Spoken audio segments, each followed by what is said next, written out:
Hello, I'm Danny, a service coordinator at the Regional Center here in Sunnytown, California. Throughout these 20 videos, we're going to talk about the HCBS final rule and what it really means to our vendors and the people we serve. You might ask why we are using animated stories. I'll let one of my colleagues explain. Thanks, Danny. I'm Diva Johnson, Director of Community Development at Tri-County's Regional Center, and as you may have guessed, the voice of Danny.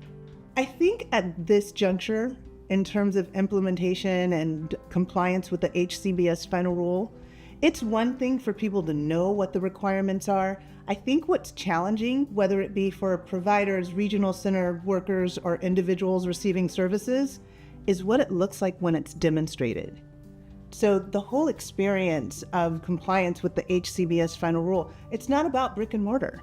The most important part about it is about experience and enhancing someone's quality of life. And through this animation project, we're able to demonstrate that for folks. So when I thought about animation, because I am not an animator, my first thought was, oh my God, how lucky that we have a board member who's a Hollywood producer. And so I reached out to Mark Wolf and pitched the idea and said, can you help us on a budget and deliver a quality product? And in true form and with excitement, he connected us with an awesome production team. My name's Mark Wolf, and I am the president of the board of directors of the Tri-Counties Regional Center, and also the president of the board of directors of ARCA. But most importantly, I'm the father of somebody who is served by the Tri-Counties Regional Center. When Diva approached me to see if there was a way that we could put together an affordable and yet really high-quality animation project that could talk about the HCBS final rule, both to our vendor community and to the people that we serve, I immediately thought of Joe Sikta here, because my experience has always been in live action, and I really, really wanted this to be something that just knocked everybody's socks off. Yeah, maybe that's too much jam.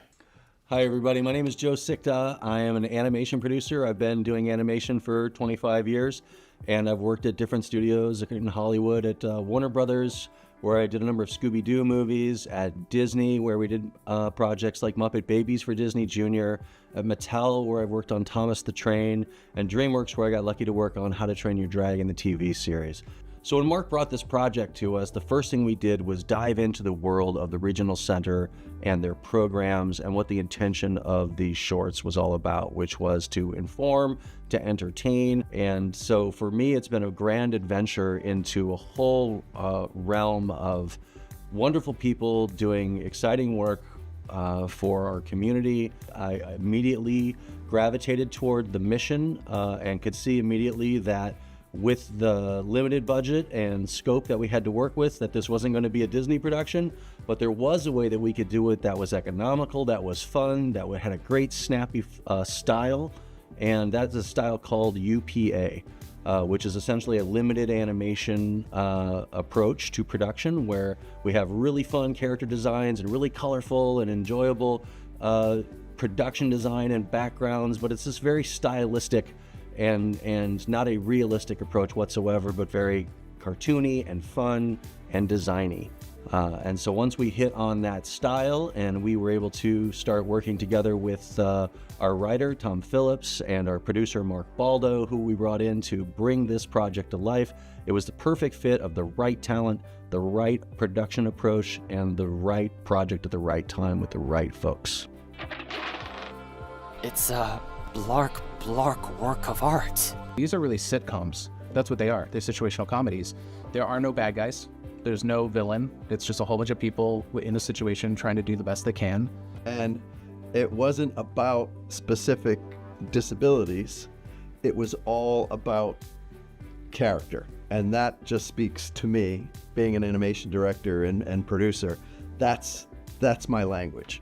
Yeah, these aren't people with disabilities that happen to be living together and in situations. These are people in situations that happen to have disabilities. So we wanted to represent not only just all the different types of disabilities, but also the different types of workers and helpers and administrators and all these people, and how we're all really a team all together trying to come together to make the world a better place. You, as a director, and like your background is extensive. I've watched everything you've ever made.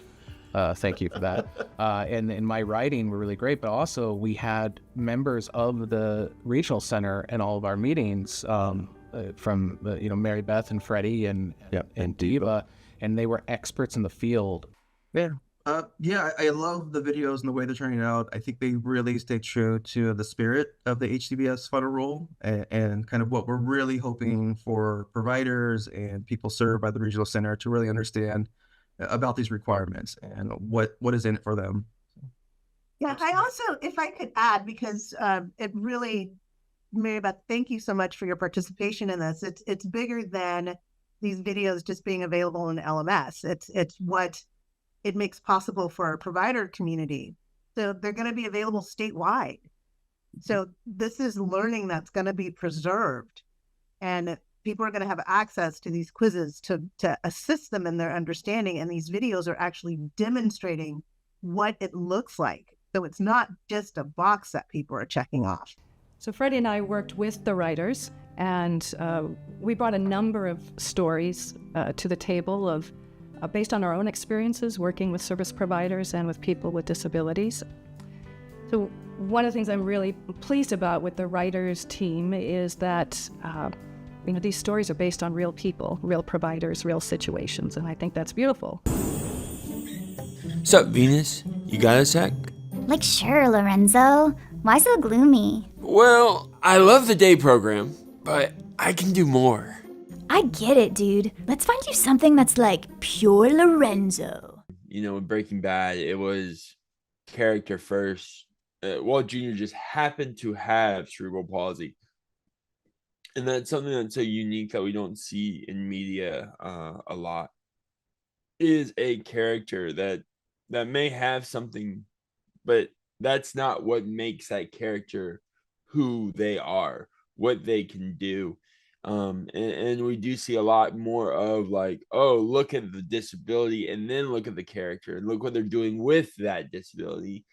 And I think, like, look, however you want to look at it, representation, I think we're growing a lot in representation, but I think it's so important to just show these characters as what they are, and that's people that are complex with love and emotions that they want to be out there. Don't you worry. I have the perfect PowerPoint for this situation. You have a PowerPoint for pulling off a last-minute anniversary? Buddy, I have a PowerPoint for everything. Another very enjoyable part of this project for me was the casting of the voices for all these wonderful characters. We wanted to make sure we did voice several of the characters authentically. I'm Andrew Verdi, the employment coordinator here at Tri-Counties Regional Center. We reached out to pretty much every service provider that has anything to do with the agency. 100 folks were interested in voiceover auditions, and then I was to work with them through an audition process that we developed with you guys, the producers. So it all came together pretty neat. So in all my years in Hollywood, I've never been able to work with somebody who has a developmental disability. So when it came to casting, the first thing that we thought was that we were going to cast a wide net and try and have the most inclusive casting that we could. And the very best takes that came back were all from the regional center and people that had developmental disability. So we knew that we were going to be able to fish in a very rich pond. It's not so much about having a mouth as much as learning how you use it. Hi, my name is actually pronounced Nelly Navarrete Valle, and I'm playing the character Maya. I love animation.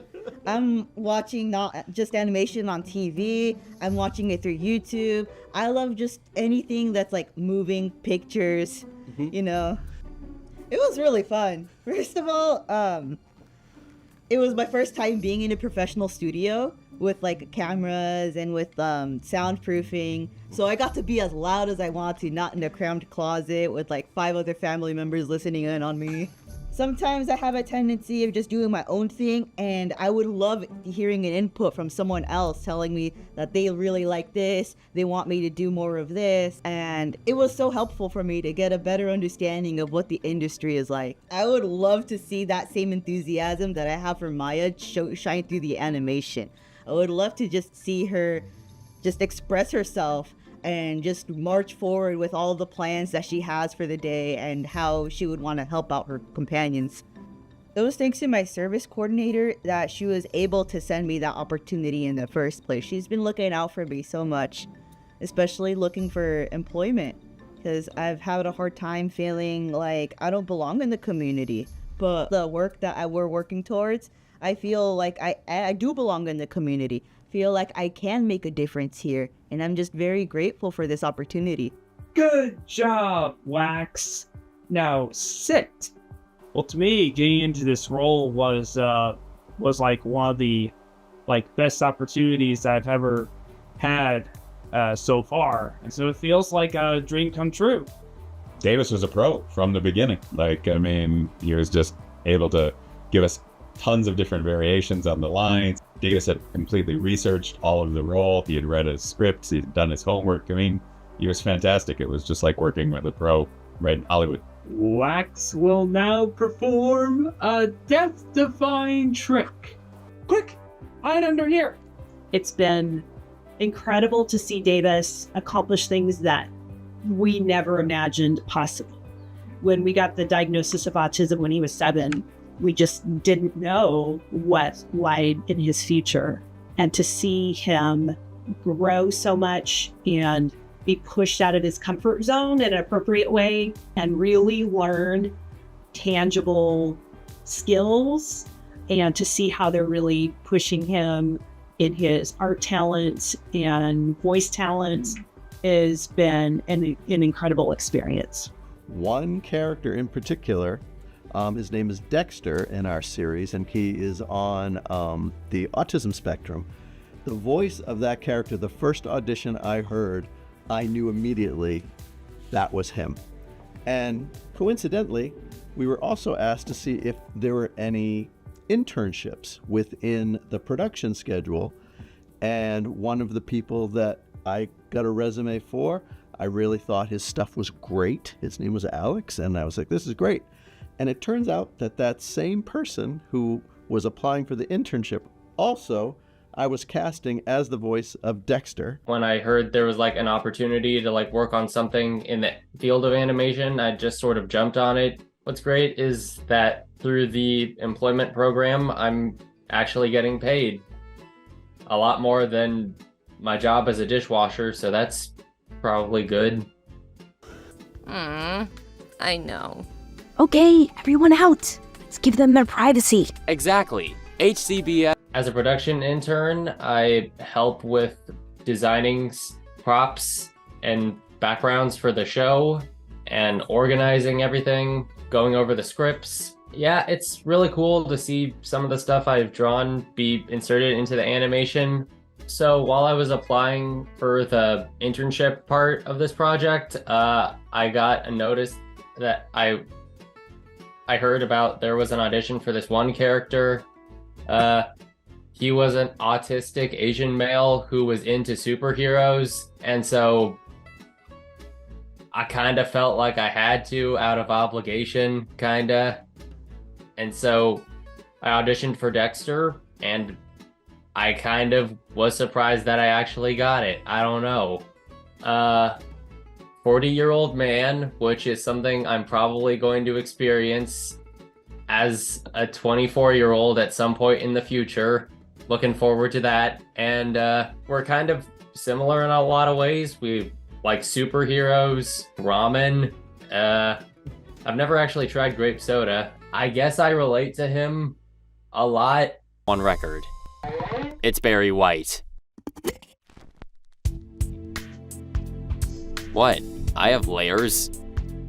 It's anniversary time. Time to celebrate. He's a 27-year-old guy with cerebral palsy. That's a wheelchair user, Italian American, and kind of an artist, musician, and has a girlfriend, and trying to find his independence in his own way. You know, he lives with his mom his whole life, his family, and he's just kind of wanting more, like every young adult in their 20s does, that's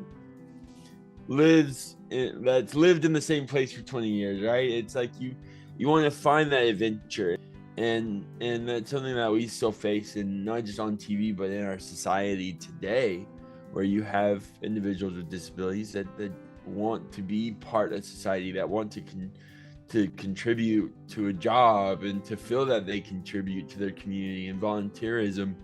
And I think what we've done here is exactly that, showing someone that's wanting just more, and not because in getting it, but not because of their disability, but because they have the drive and the ambitions and the dreams to achieve those goals.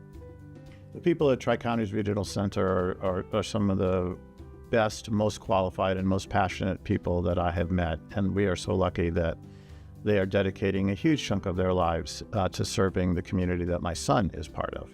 And when I was able to bring in Joe and his top-level people from animation, what you really wound up getting is this extraordinarily high-level mixture of the regional center's mission and abilities to deliver services across the state with some of Hollywood's top animation people. And the result is pretty amazing. At the end of the day, I hope that individuals and families watching this animated series feel inspired and hold us accountable.